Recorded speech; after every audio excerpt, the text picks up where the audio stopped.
Tom noticed it in a photo his coworker took. Not both sides of his face. One side.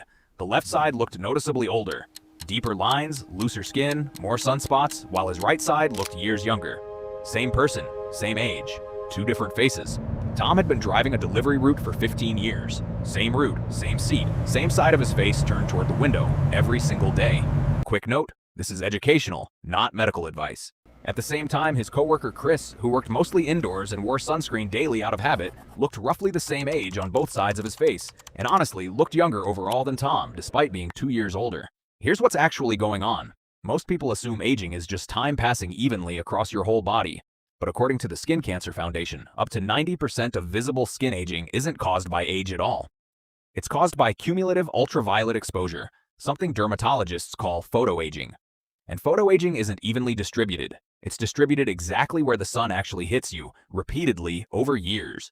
Here's the part most people don't know. Car windows block most UVB rays, the kind that cause sunburn, but they don't fully block UVA rays, the kind that penetrate deeper into the skin and break down collagen and elastin, the proteins that keep skin firm and elastic. Every day Tom drove, his left side absorbed UVA radiation his right side barely saw. Over 15 years, that's thousands of hours of asymmetrical exposure, and skin damage compounds exactly like compound interest. Small amounts, repeated constantly, add up to something dramatic. Inside the skin, here's the actual mechanism in a bit more depth. UVA exposure generates free radicals, unstable molecules that steal electrons from healthy cells to stabilize themselves, damaging skin cells in the process. This triggers an enzyme called MMP1, which breaks down collagen faster than the body can rebuild it. At the same time, elastin fibers, the proteins that let skin snap back into place, become disorganized and clumped, which is part of why sun-damaged skin looks looser and less resilient than protected skin, even at the same chronological age.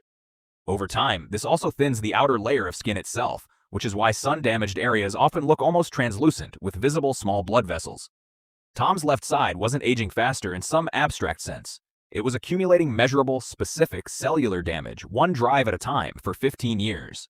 This pattern shows up in more places than most people realize. Take hands, for example.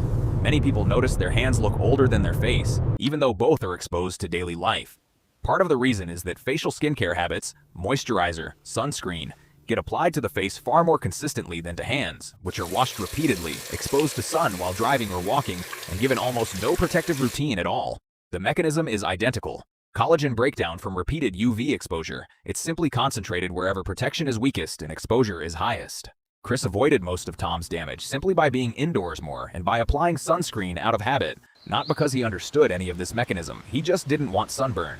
But daily sunscreen use blocks the same UVA rays responsible for most of this damage, which is why his skin aged more slowly and more evenly on both his face and his hands. This doesn't mean sun exposure is the only thing that ages skin. Genetics, smoking, and overall health all play a role too. But research consistently ranks cumulative UV exposure as the single largest controllable factor in how old skin actually looks, often outweighing chronological age itself. So what does the research actually point toward if you wanted to slow this process down? Broad-spectrum sunscreen, meaning it blocks both UVA and UVB, is the most consistently supported recommendation. And dermatological research specifically notes that regular application, even on cloudy days and even through car windows, matters more than occasional heavy use. Some research has also looked at antioxidants, like vitamin C, applied topically or consumed through diet, as a way to help neutralize some of the free radical damage UV exposure creates. Though researchers are clear, this supports skin health generally rather than reversing existing damage. And simple physical barriers, long sleeves, window UV film, a car visor, work by blocking exposure before it happens at all, which is generally more effective than trying to repair damage afterward. Tom's face wasn't telling a story about getting older. It was telling a very specific story about 15 years of driving, one side of a windshield, and a kind of light most people don't think to protect against because you can't feel it damaging you in the moment. It doesn't sting. It doesn't burn. It just quietly accumulates for years until a photo makes it impossible to ignore. If this changed how you think about something as simple as a car window or made you glance at your own hands differently, subscribe to Inside Human. Because your body's been telling you things all along, sometimes literally written on your face. We're just here to help you finally see it. Next video, we look at a burning feeling millions of people blame on their stomach when the actual problem is happening somewhere else entirely.